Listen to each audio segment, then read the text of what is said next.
Happy Halloween, everybody. Have a great time. Welcome to the West Wing Week, your guide to everything that's happening at 1600 Pennsylvania Avenue. This week, the White House transformed into an enchanted forest for Halloween. The president traveled to Newark to discuss criminal justice reform, and he spoke at the Tribal Nations Conference in Washington, D.C. Meanwhile, the First Lady traveled abroad to Qatar to support girls' education. That's October 30th to November 5th for Top Prize. Top prize. Top prize.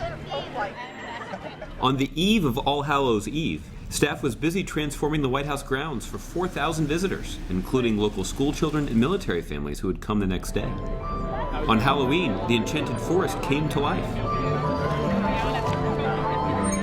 The President and First Lady welcomed trick-or-treaters to the South Lawn. It's the Pope in the Pope-mobile. How are you, Pope? Pretty good. You were just here. On Monday morning, the President signed the Bipartisan Budget Act into law in the Oval Office. At 12:13, the President was wheels up and headed to Newark, New Jersey.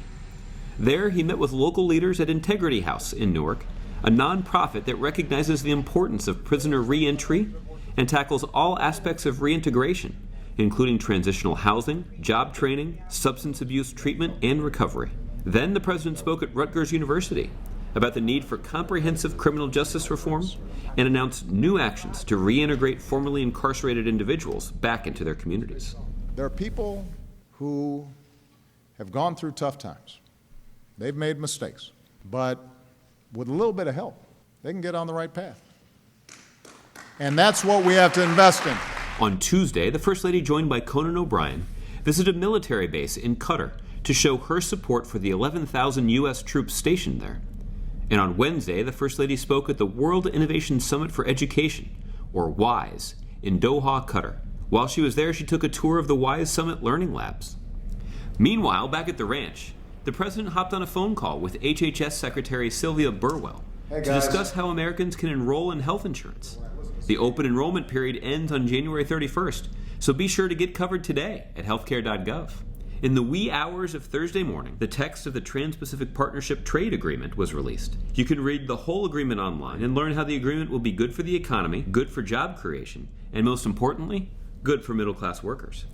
On Thursday afternoon, the President was talking healthcare with radio reporters from across the country, from cities that are all a part of the new Healthy Communities Challenge.